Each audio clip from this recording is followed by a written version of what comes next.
You are watching and listening to the HSP podcast on the Give Us a Shot Network, powered by Fast Break Coffee. I am Jeff Martin alongside the Trendsetter Brian Berga, and we are reacting to the CM Punk promo. Is it PG Punk, or are we just so freaking ready to nitpick and be fickle that all we can do is just bitch and moan about every single thing in pro wrestling, man? Relax, people. Anyway, you can follow us on all our social media at High Spot Podcast. Trendsetter, what is going on? Ready to break down this CM Punk promo? Everyone's been talking about it. You and I wanted to spend some time to discuss it a little bit further in detail. So, no better time than now to do it, Jeff, in terms of PG Punk and the Punk everyone's used to, the angry, poisonous, cancerous Punk. Is there a difference? I'll let you get started with this one, Jeff. All right. So, if you've joined us on IG Live on Saturday, we just reacted to the CM Punk making his return to WWE.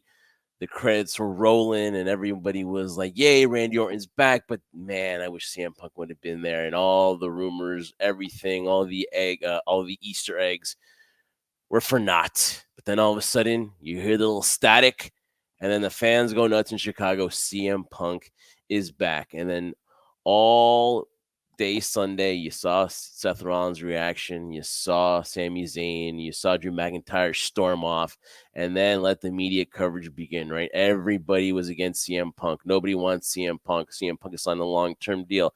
How much did he sign for? All this stuff heading into Monday Night Raw, and we were finally going to get CM Punk with a live microphone in his hand, Trendsetter, and everybody was waiting for that burn. Everybody was waiting for the shot at the Young Bucks, waiting for him to call out Seth Rollins. But it didn't happen, first and foremost, because it seems like the Dominic Mysterio and Randy Orton match went a little bit too long for their liking. Blame Bruce Pritchard, who was in charge of Raw that Monday, because Triple H had other WWE duties. If that's what you want to do, that's fine.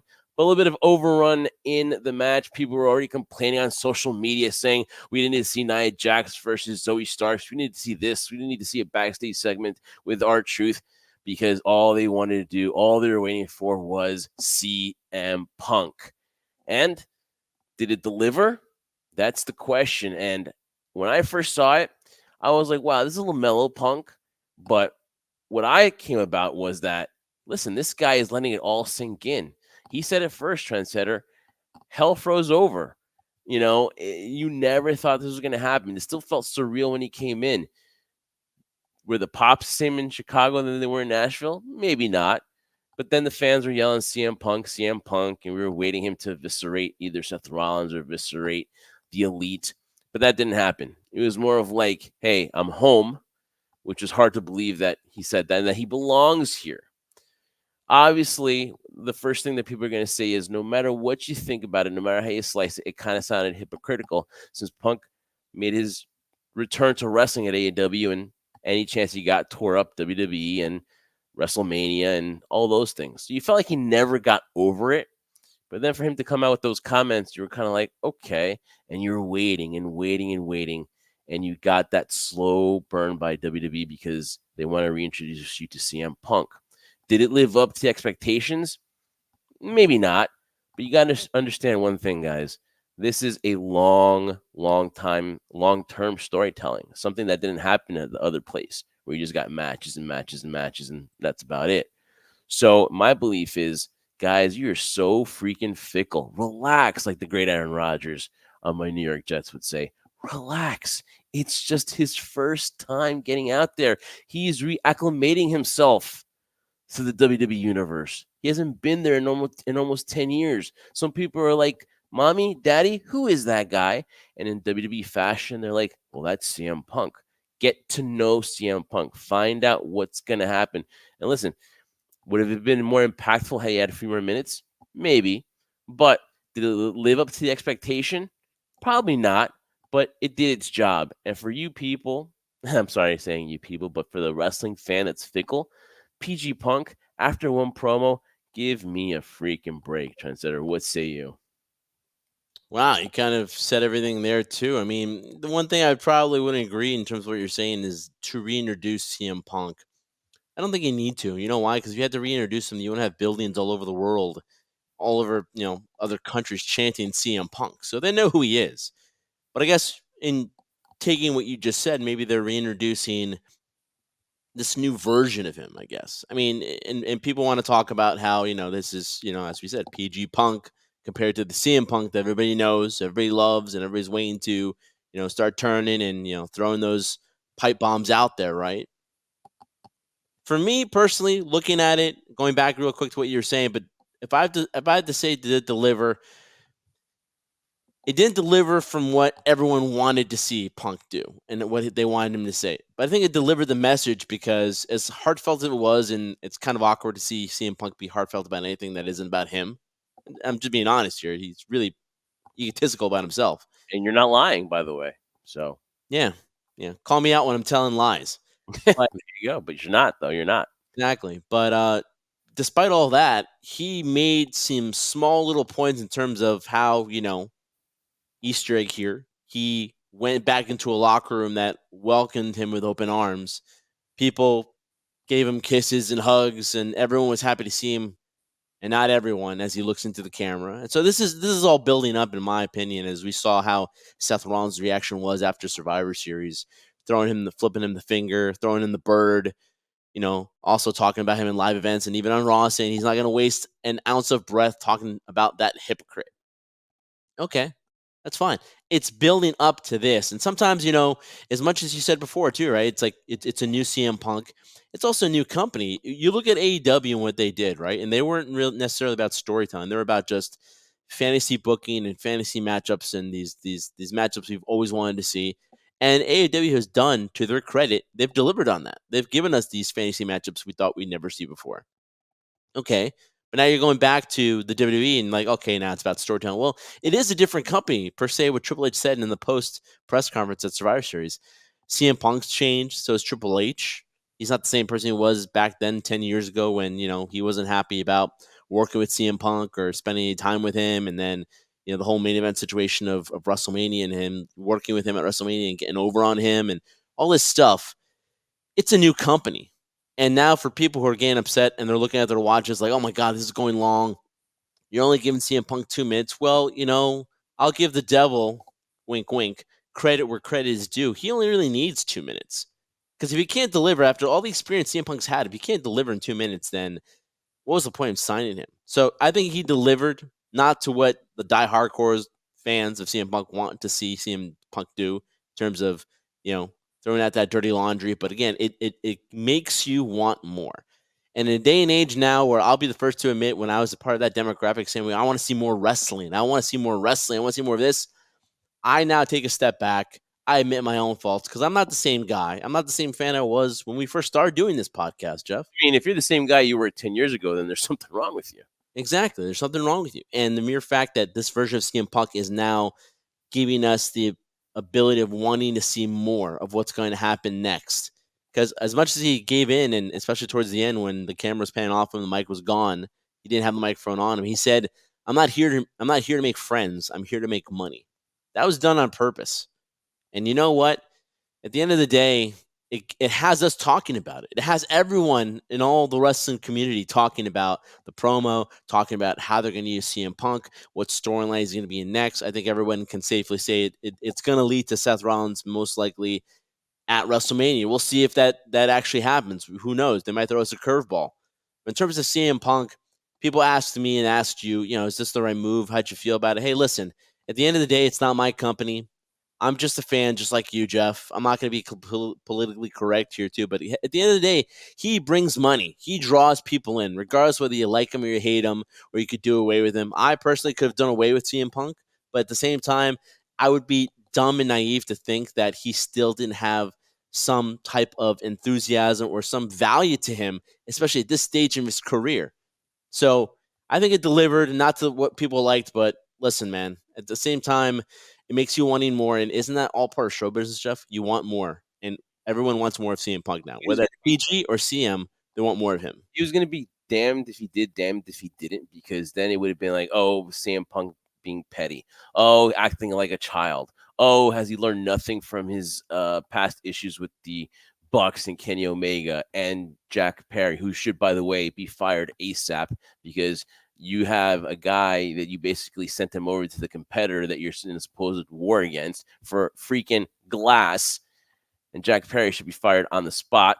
If I'm Tony Khan, making an example out of him, but that's another segment for another show, Trendsetter. But he was damned if he did, damned if he didn't, because had he come at it that way, then it would have been like, oh, is there a reason to talk about the competitor? Is there a reason to hold ill feelings? No, Punk is not the person who, well, by the way, he did though, but the Young Bucks, when everything went down with the firing of CM Punk, were the ones that got in the ring and did their victory lap, little clap and little jab at CM Punk. Punk, on the other hand, decided to move on, and that's what WWE is going to decide to do. You're not going to make a story out of your competition. You have to make a story now of who's in front of you, and that's Seth freaking Rollins. Now, I love the way they kind of play CM Punk in his wording, because I think the moment he said, I've changed, you saw the crowd go, oh, like they, it's hard to believe that this man has changed because of the previous behavior. But the guy was fine backstage with everybody, like you said, hugs and kisses. But again, people are going to say, well, he has to be, right? He has to be, because he's got to make a good impression on the guys. And obviously, the first impression was, okay, this is not the guy that we've heard about in AEW. But what I like about this is that it opens up a lot of doors. You can have CM Punk, the good guy, the face, or you can have the kind of guy, like, I'm not sure if he's in business for himself here with what he's saying, because like you said, he's not here to make friends. He's here to make money. He said that off kind of like the mic. So we heard that. So it's going to be interesting to see what they're going to do with CM Punk in the future. But listen, you guys got to calm down. It's the first time he's come out there.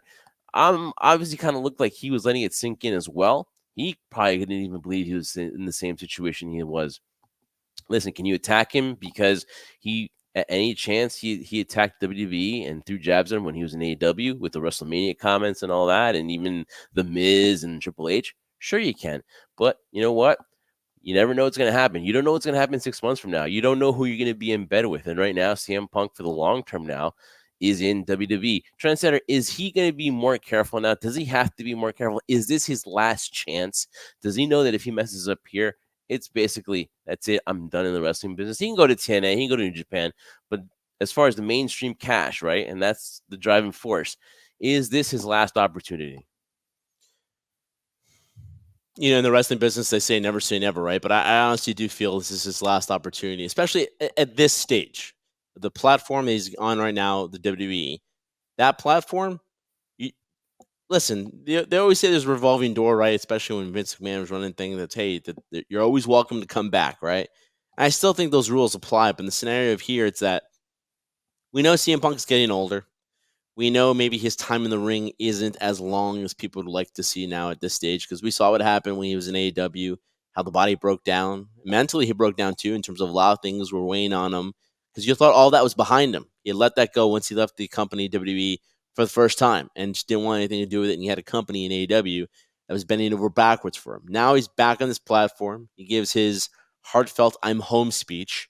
Okay, now you hope you've learned your lesson. Now, does that mean by learning his lesson, do I mean he's going to now start holding back? Is he going to maybe not take jabs or push things to the limit? No, because that wouldn't be him. And at the same time, as we talked about before, I'm not the same guy, or you're the same guy you were once 10 years ago as CM Punk is.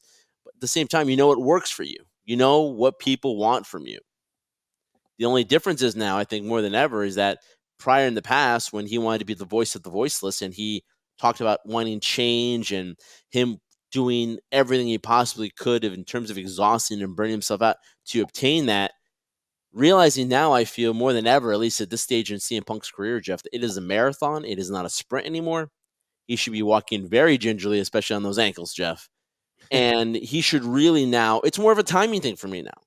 Listen, at any point when people talk about pro wrestling or sports entertainment, at this stage right now, is CM Punk a little bit past his prime? Maybe a little bit, but he's still in his prime. And he still has prime years and prime matchups to give you in the WWE universe, or the fans, everyone watching here, the crew, that you have many opportunities in terms of CM Punk going against people he's never faced before, or rehashing things that were done in the past, like you said right now, just probably why the whole Seth Rollins thing makes the most sense now. I've heard rumors that there are plans for Roman Reigns, and who knows what's going on with Cody. So there are plans there. There are definitely opportunities there. But I think it's his last go around here. I feel if he cannot succeed here anymore, and we continually see the same thing we saw in AEW or we saw in WWE before, where listen, CM Punk is not the easiest guy to work with, and that's fine, right? Because you and I, Jeff, both know we eventually have to work with people we don't like. I don't like you very much, but I can tolerate you because you know what?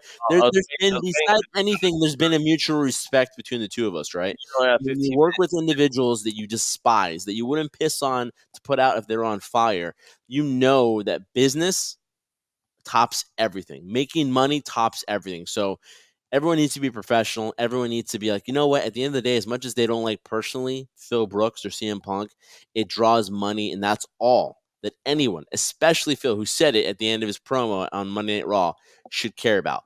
Money, and that's going to draw a lot of eyes, drawing that money for everybody in that company.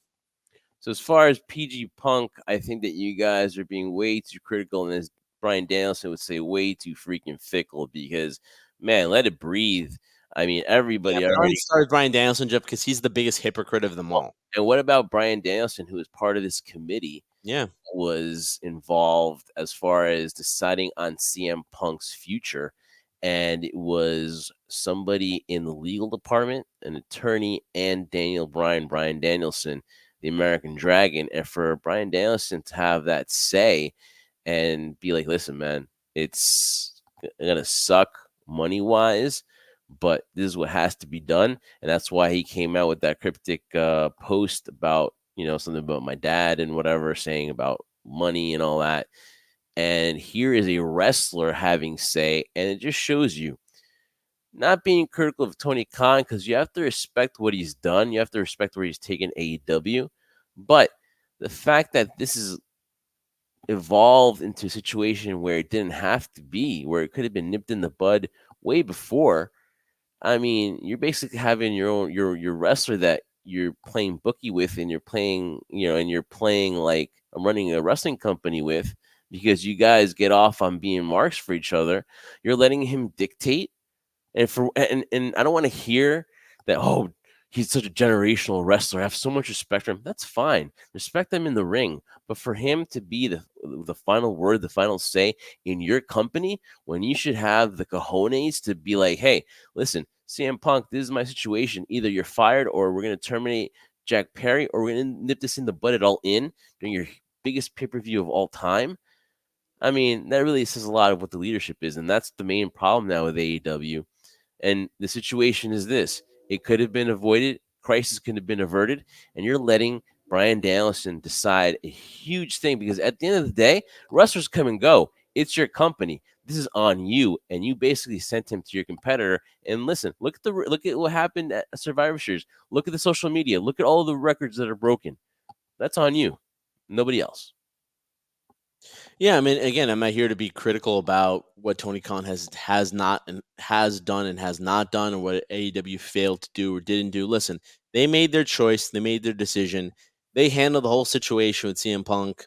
They handled it the way they wanted to handle it. I'm sure to a lot of people, playing, as the expression goes, Monday Night Quarterback. It's easy for us on this side to look at a company and how they're running and say, no, I would have done this, I would have done that. I'm not here to say that.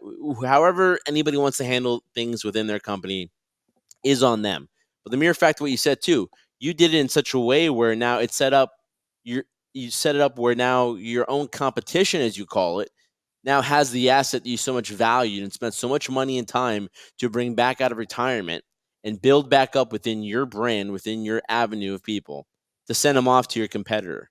So it doesn't speak very highly. It doesn't make much business sense, in my opinion, though, too. But again, WWE is that difference, though. And again, we could debate back and forth. I'm sure we will several times as we get closer to WrestleMania, and we do this more often about, is there a war, is there not? I think people just kind of build that up in their own head. But for CM Punk, I think honestly, he needed, if he had come back just to WWE after everything had happened, I don't think it would have been the same. I think it means so much more because we saw CM Punk come back, kind of get that level of excitement, that bug again, that feeling of professional wrestling again.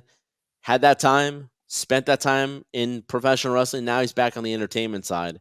And I feel at this point right now, if you're WWE, and I'm sure CM Punk would want to hear it being managed, right? Who'd want to manage? Nobody's going to manage me and tell me what to do. Granted, they're not going to tell you what to do or what to say. They could steer you in the right direction, of course, because again, it's a different company now. Vince isn't back there anymore. So there's some leeway for some creativity. But ultimately, the less we see of CM Punk or the minimal amount of times we see him out there, the better, because it keeps the crowd interested. I don't know if he's going to be a full timer. You talked about it before, right? And I saw reports too about, he signed a lengthy extension with WWE. For how long, I don't know. And at the same time, as a fan, I don't really care anymore. You know what? Because I want to be surprised. I don't want to think it's just one quick stint for WrestleMania and that's it. He's going to be here for the long run. But I don't see CM Punk doing that type of schedule again, because it's what got him in trouble in the first place. It's what got him burnt out in the first place. And if you're WWE and you want to keep your cash cow happy, you're not going to do that. So PG Punk, people can mock it all they want, Jeff. But at the end of the day, that PG Punk brings in one thing, an S with dollar signs on it. That's the only thing you want. That's the only thing you need from a guy like CM Punk right now, Phil Brooks, because at the end of the day, he's going to thrive in this, because now he knows, as much as creative control is no longer in his hands because he's no longer in AEW, he doesn't call his own shots. He does know, though, he has the ability of, once he gets that microphone, and something he's always been really good at, what he says and doesn't say will be so much more meaningful now than ever before, because of what we could potentially be seeing down the road in Philadelphia. So that, for me as a fan, I'm excited to see that. So whether it be PG or CM, to me, it's still, even from the Survivor Series debut to now, you can't say it's not a success. And if you're worried more about Shibata's long-term health compared to losing one of your top stars, there's your problem right there. That is your problem right there in a nutshell. When you're worried about Shibata, who tons of respect for what he's done, but has he drawn a dime in the States? No. Yes. Is it health concerns? Of course. But when that's your top priority, that's where there's something wrong. If it sounds cold about somebody's health issue, whatever, that's fine. But again, if you're not into this about making money, then I don't know what to tell you. But that is your problem right there. You're more worried about Shibata's injury than losing one of your top competitors. And obviously, for legal reasons, Tony can't comment. That's fine. If he's going to do that, fine. But there you go. In a nutshell. CM Punk too. I'm sure he can't talk for legal reasons. And all the burning of the CM Punk shirts will continue. And of course, people are still going to be hurt by this, instead of realizing that, hey, things happen. People switch companies, and there'll be more people switching from WWE to AEW and vice versa. But as far as I'm concerned, that first promo by CM Punk, less was more in that aspect. And I'm interested to see what's going to happen down the road, because he was damned if he did, damned if he didn't. Whatever he did last night, he was going to get really destroyed no matter what. So whatever you were going to nitpick the wrestling fan, you're either going to bitch about being too short and not a pipe bomb, or you're going to be like, Punk grew up, move on. That's what you don't do. So at the end of the day, he wasn't going to win anyways. But you know what? We'll see what happens. Less is more, and we'll see what happens next Monday night on Raw. Trendsetter. Again, this is the HSP podcast, powered by Fast Break Coffee on the Give Us a Shot Network. Follow us on all our social media. Again, was Punk PG enough for you, or do you miss the old CM Punk? Well, we're going to be on this crazy ride for the time being. So, Trendsetter, do what you do best and bring this one home. Well, to quote the words of someone famous, be careful, ladies and gentlemen, what you wish for, because now you have it. CM Punk is back in the WWE. We'll see what goes from there. Let's enjoy the ride, guys, while we still can enjoy it, and see what happens afterwards. But, guys, you are listening to the Jersey Wrecking Crew for my tag team partner, Jeff Martin. I'm the Trendsetter, Brian Berger, the one and only. And remember, we do this for one reason and one reason only. We do this for you, the crew.